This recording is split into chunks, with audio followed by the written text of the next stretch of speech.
Hi, everyone. My name is Angelina Zerzolo, and today I'll be discussing Chapter 6, which goes over the literature review. So, first, what is the purpose of a literature review? Well, there are actually a couple of really important ones, but the literature review is a tool for you to learn more about the topic by finding, reading, and summarizing relevant professional literature. It's also a way for you to learn from others about key conceptual and methodological issues in the field. And finally, it's a good way to make sure that no one else has done the study that you plan to do. It's clearly important, but what do we do in order to start creating our literature review? Well, first, we need to locate sources of relevant literature. Papers is a broad term to refer to a lot of areas where we can draw our information, including journal articles and book chapters, sometimes the internet, conference papers, and so on.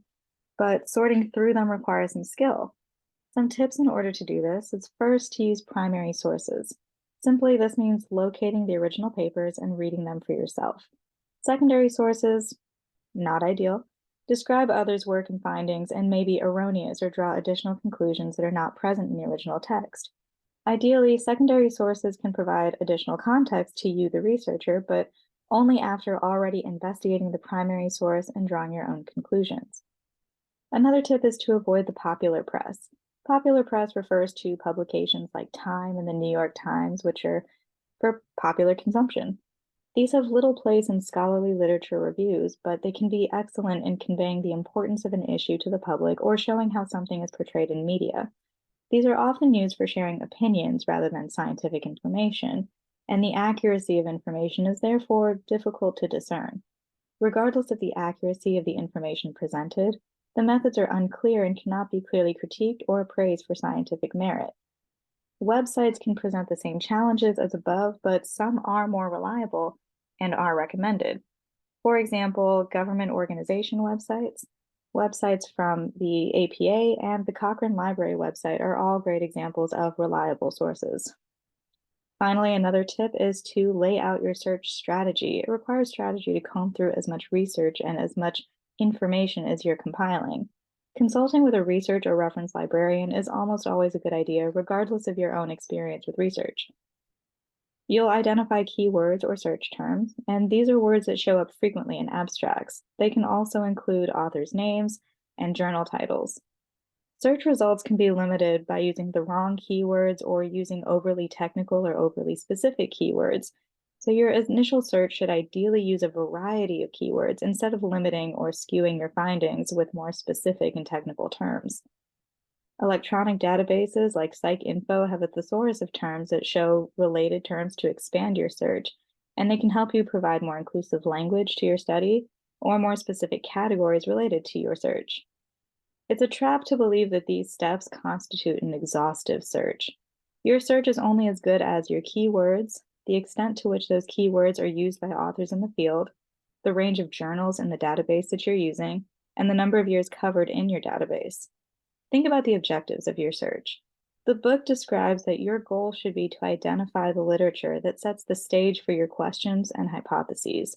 Your search and the information therein should therefore direct you toward your starting question and the hypotheses that you can draw. Next, we need to conduct the search. So we talked about keywords, but now we need to identify key authors and journals. Locate the key players in your area of research and identify what journals they're regularly published in.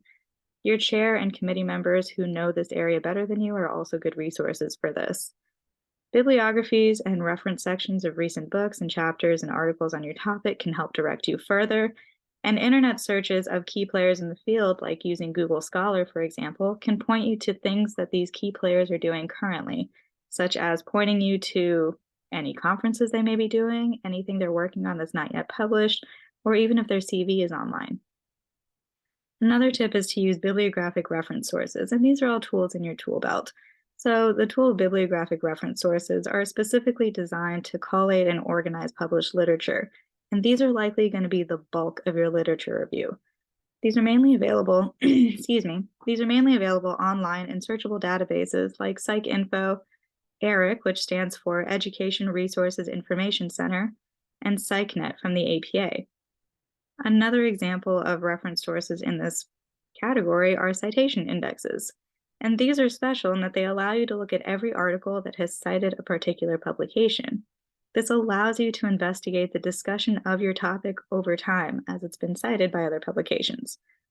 SSCI is an example of a really useful citation index, and that stands for Social Sciences Citation Index. Google Scholar can also sometimes be used in this way, and it is recommended, however, with a heavy dose of caution as it's not as fully vetted.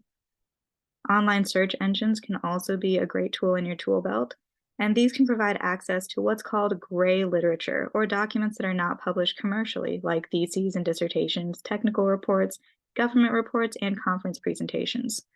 Many of these are free and accessible, such as Google Scholar, as we previously discussed, ResearchGate, and PubMed. Again, use these with caution as part of a rounded search effort. Another tool in your toolkit is to look at literature from other disciplines. We're approaching the majority of our search from a psychology background, but this can limit our searches. Expanding to also look at medical journals or journals of sociology and communications, business, education, social work, and other topics can overlap with our research area and therefore enrich our findings. Scanning the table of contents of key journals comes from identifying journals that are key players in your field.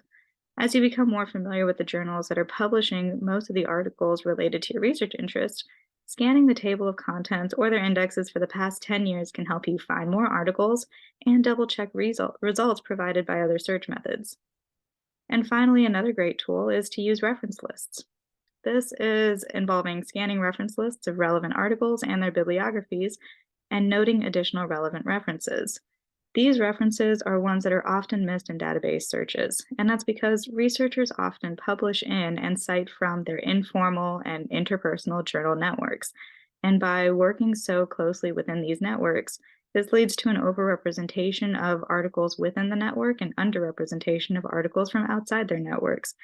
It is just important to note when you're conducting your search. Next, we need to collect and organize relevant information. So we have a lot of information now, but we need to go about organizing it appropriately. Well, one tip is to keep track of your citations, not only keeping track of the sources that you've used, but saving a file of the complete citation in proper APA format is hugely helpful and will save you a lot of time at the end. It's a great tool also for copying and pasting your citations into your final document later. Some researchers use a reference manager software program called EndNote in order to accomplish this.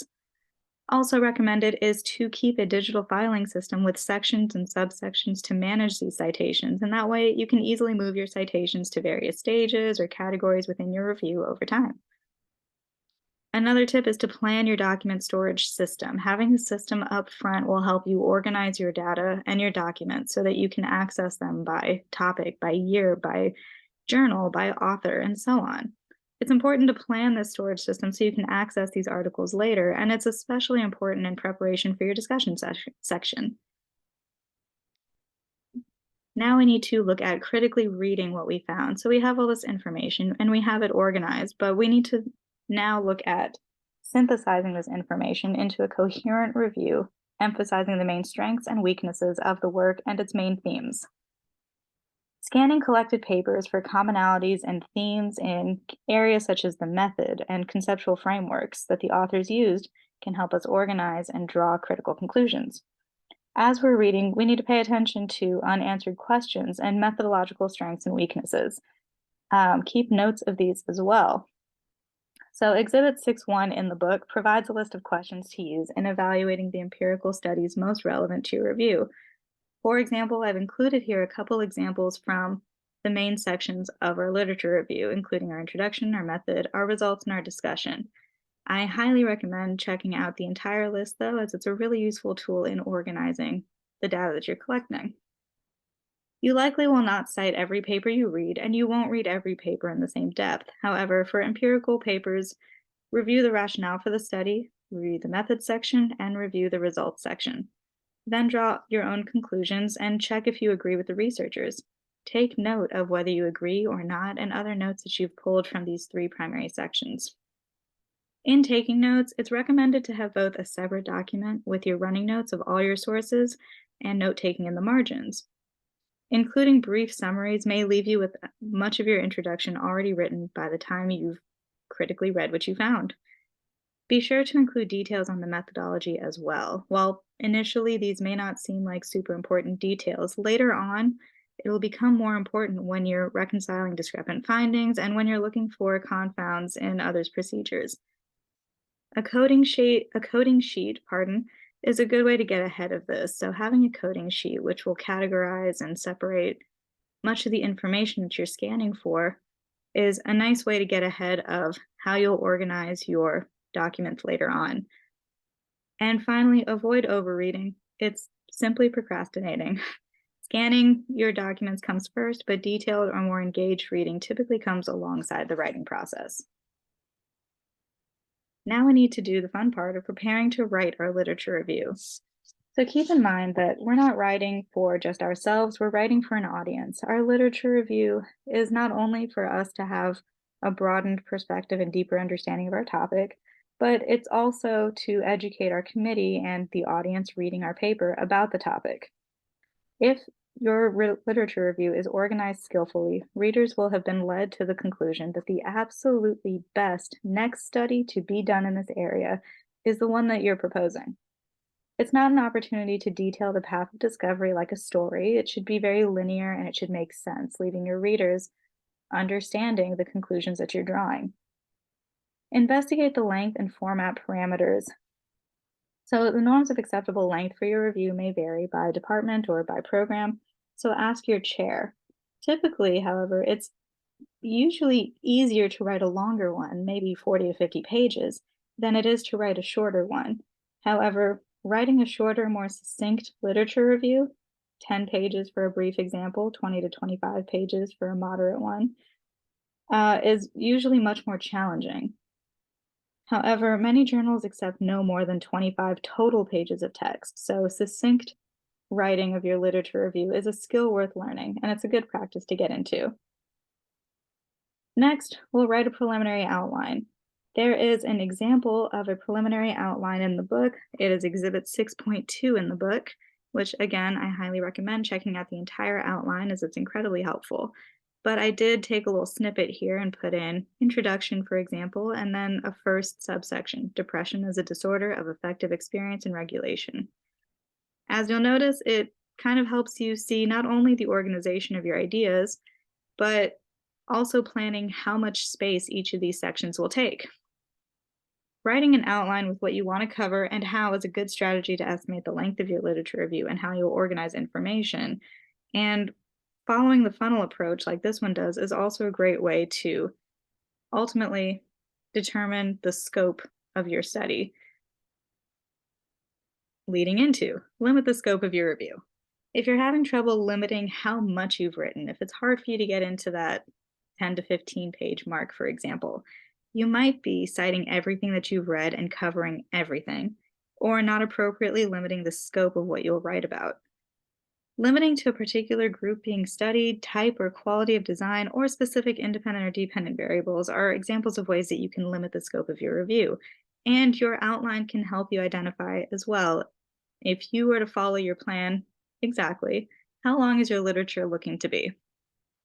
Finally, organize the literature that you will cover.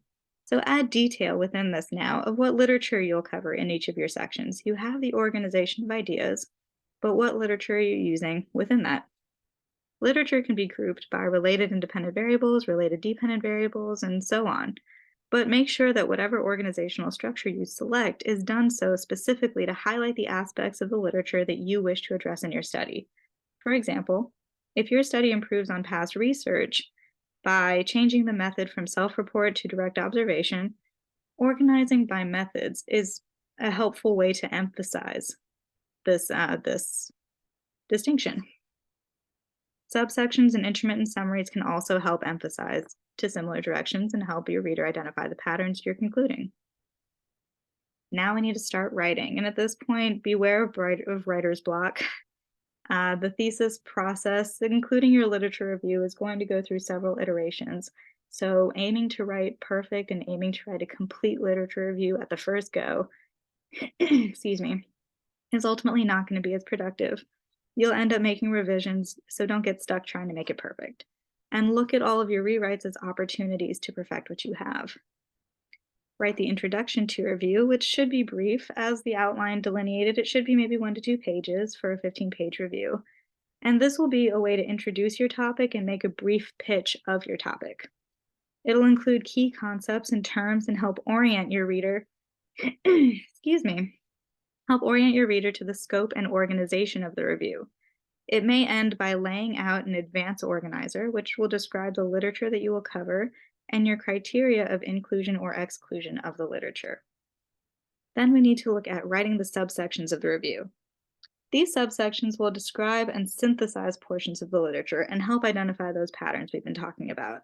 It should be consistent with your overall organizational approach as previously described, and it should provide comparable information for each study that will form the basis for themes in your analysis.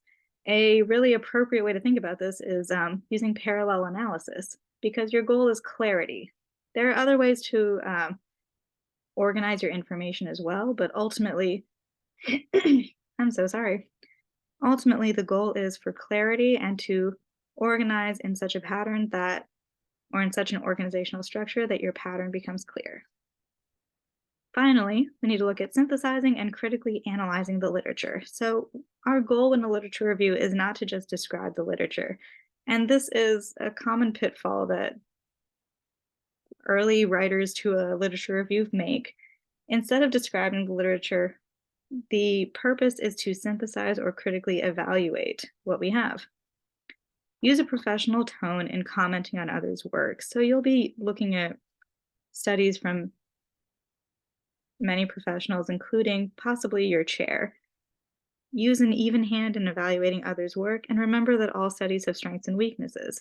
Earlier work is included in the literature to demonstrate how it's paved the way for your study, not to tear it down.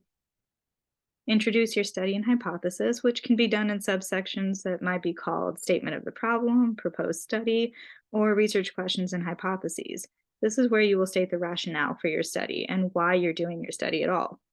You should be able to form your hypothesis based on your major research question, and that should also be apparent in the literature that you've acquired. Then write your additional required subsections. So some programs and chairs will require additional sections that we haven't previously discussed, such as limitations of the study you propose or a definition of terms. So be sure to check with your chair if there are other sections that you may not have already included. It's worth mentioning again, and by again I mean throughout this program, be careful not to plagiarize. Passing off someone else's idea as your own, including paragraph organization, and presenting your own previous work without citation all constitute plagiarism as well. Finally, revise and rewrite. New ideas will occur to you, and you will find holes in your own logic, especially as you go through the multiple iterations of creating your literature review. So be open to feedback from others. And completing your literature review will ultimately help you sharpen your thinking about your topic and help organize the remainder of your study. Thank you so much. That is all that I have. As I said previously, I highly encourage checking out the graphics and the tables for this chapter.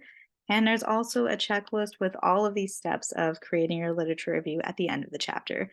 So feel free to take a look at that. I think it'll be super helpful as we create ours moving forward. Take care and have a good night, everyone.